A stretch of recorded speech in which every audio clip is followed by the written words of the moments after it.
لو نشاء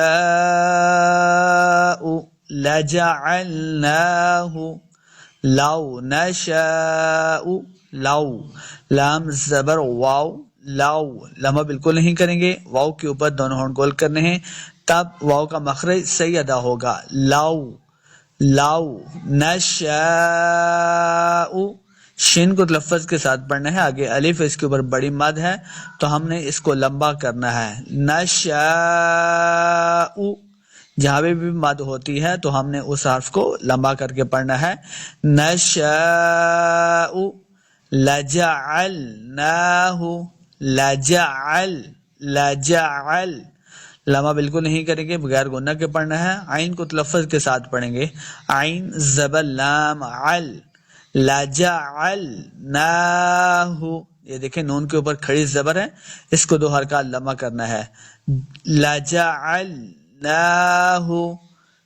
حطاما فظلتم ہا کو تلفظ کے ساتھ پڑھنا ہے. ہا کو جب پڑھیں گے دو باتوں کا خیال رکھنا ہے کہ خا اور ہا کا ساؤنڈ نہیں آنا چاہیے، بلکہ ہا حلق کے درمیان والے حصے سے ادا کرنا ہے. ہا حطا حروف خلقی جتنے بھی ہیں بارہا پریکٹس کریں گے تو انشاءاللہ حروف خلقی آپ کو صحیح ادا کرنا آ جائیں گے.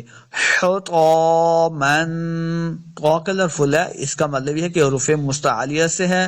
حروف مستعلیہ جتنے بھی ہیں ہم نے ان کو موٹا کر کے پڑھنا ہے. تو حروف مستعلیہ سے ہے تو اس کو موٹا کر کے پڑھیں گے. حطامن فظلتم میم کے اوپر زبر کی تنوین ہے، اگلے حرف کا جو فا ہے یہ حروف اخفا سے آ گیا تو یہاں پہ بھی ہم نے اخفا کرنا ہے، یعنی غنہ کر کے پڑھیں گے. حطاما یہ ماں کی جو آپ کو آواز آ رہی ہے اسی کو اخفا کہتے ہیں. حطاما فظلتم تفکہون فضل زوا بھی حروف مستعلیہ سے اس کو موٹا پڑھنا ہے. فضل آگے لام کے ساتھ لانا ہے، لام ساکن ہے. فضلتم تفکہون.